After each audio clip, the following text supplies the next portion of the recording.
Okay, everybody, so this is my review of Nine Perfect Strangers, episode 5, Sweet Surrender. This is directed by Jonathan Levine, like every episode is, but this is solely written by the showrunner David E. Kelley, who I'm always a fan of his writing, so I was excited to see how this one turns out. And if you look at this episode as a whole, when you're watching it, it can feel slow, a little bit tedious, but I'm hoping that it's one of those episodes that you look back at it and it looks great, because there's a lot of things working here. There might be frustrations at the point of the season we're in that we're getting this, but what this episode really does is it's a focus on remembering that everybody is at a higher dosage here. So like the title Sweet Surrender, everyone's kind of surrendering their egos, they're letting go now, and everyone's being nice to each other. And what this episode does really well is it makes all these close relationships and bonds happen with so many characters here. And what I'm hoping is that if you're frustrated with this episode, that you're gonna end up loving this episode, because hopefully the next episode stuff starts to hit the fan and we get payoff for what all this character building, relationship building in this episode happened. So I think we're gonna look back at this episode and love it. If we look at it the whole season, it might be frustrating on its own, but I'm gonna review it as it is on its own and how well it does relationship building and character payoffs and character building. So we'll start with the opening scene where we learn through Masha in this pool thinking about flashbacks, and we get introduced to this relationship she has more with Delilah and what happened, what went on, that there's this trauma for Delilah she knows about because somebody died at their resort and it clearly was someone under Delilah's care. So there's guilt there, and Masha knows this and feels guilty herself that she didn't pay enough attention to what Delilah was going through at that moment. Now, do we know if Masha really cares about Delilah's feelings at that moment, or is she just checking her bases with maybe why Delilah's been acting off? We don't really know yet, but I'm going to go with the latter. But we also see, again, this flashback of when she got shot, Masha, and it's revealed that the man who shot her has this white eyeball. So something mysterious going on there, so it's giving you a little bit more breadcrumbs to that central mystery of the show. So we get this first scene here with Zoe, played by the brilliant Grace Van Patten, who really has a standout episode here,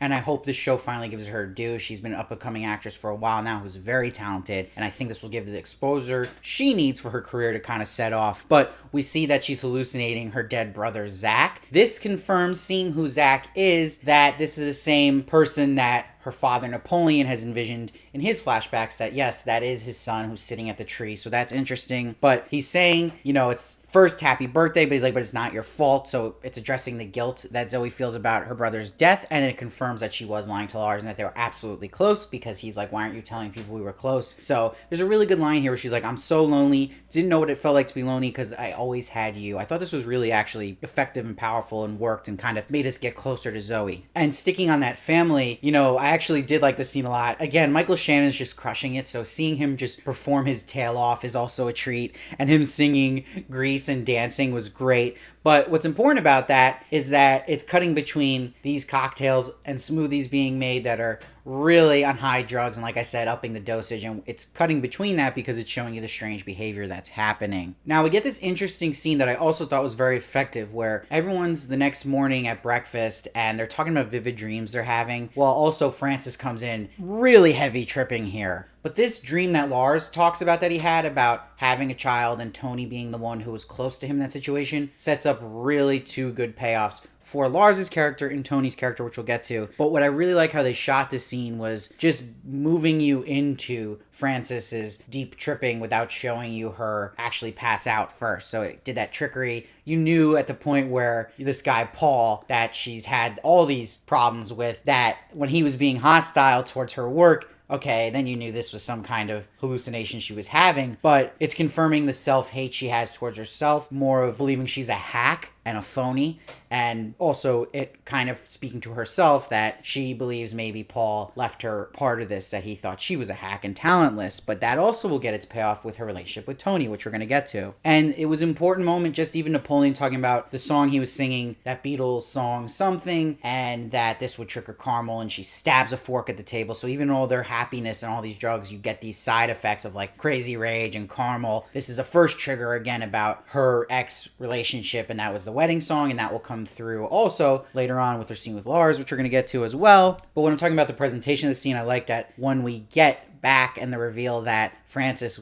did pass out and her face comes up through the oatmeal. I thought that was pretty funny, but it also has this cool fisheye effect on the lens, and I think that actually really worked because it shot the scene very tight and really making you feel like everyone else who's on this high dose of drugs at this point. But we'll get a scene after this where Tony comforts Frances here and says she is a good writer, even though he's only read a snippet, and this is really big, and it's showing you that bond get tighter and tighter. And from where I saw the first few episodes, I said this wasn't my favorite, relationship of the show. It's just gotten stronger and stronger and becoming my favorite now. And they'll have a great scene later on too, which we're going to get to, like I always keep saying we're going to get to. It's going to be my new tagline. So there's a big scene with Masha and Delilah here. And what's important about it is that Masha's checking in here on Delilah, number one. Because one, she heard about her saying F off to Tony, which she can't be doing as a worker. Masha knows that. So it's also telling her that she's checking on to see if she's taking her dosage, like she brought up last episode, so she can control Delilah and her behavior. And she's also going to hint at, like Delilah says, you think I'm the one sending you death threats. So Masha's really checking in all these marks here for Delilah. But there's a great twist here, which I really like, which makes this Delilah, Yao, Masha love triangle so much more interesting, is that Delilah and Masha kiss. And, it's interesting because she's like, Masha,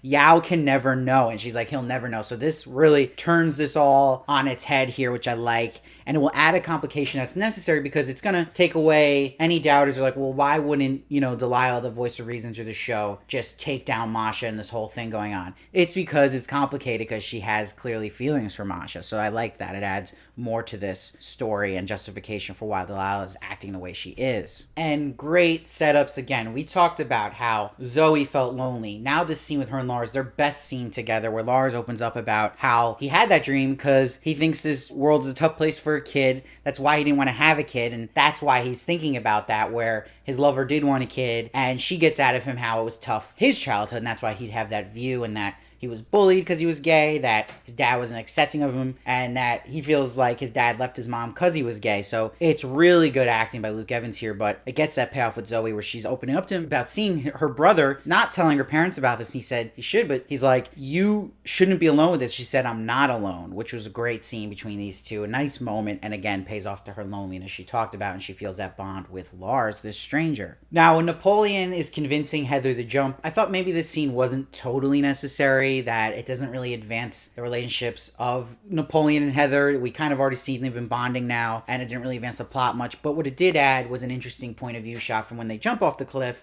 It's like when Masha jumped off the cliff, and it's like a point of view of someone watching them. So I think that this person, whoever it is making the threats, was watching here. But another little moment that is important is Lars, we see, has this cell phone that's battery doesn't die, I guess, it's in the woods, and it's the person checking in on him, whatever, someone from his journalist team. But you can tell, he's like, it's going, oh, she's doubting us, like saying that whatever their mission was for Masha and this resort, he's making it like he's still on board, but he's clearly been converted. We know this now, and this confirms that the way he says it. So again, just great delivery by Luke Evans here. It's also a strange scene with Yao and Delilah here because of what Masha's doing. It's like everybody in this episode is getting closer and bonds are being fixed now, and there's just this odd sexual encounter between Yao and Delilah where they're doing a sexual exchange without touching, like they're just waving fingers. It was just like, okay. And then Masha gets a text from this person threatening her saying you're next, and it's like under a picture. It seems like a dead animal. Maybe someone can clarify what's actually in that photo. And then just touching base again with people getting closer because of this heavier dosage, and now you see Jessica and Ben are full Molly now,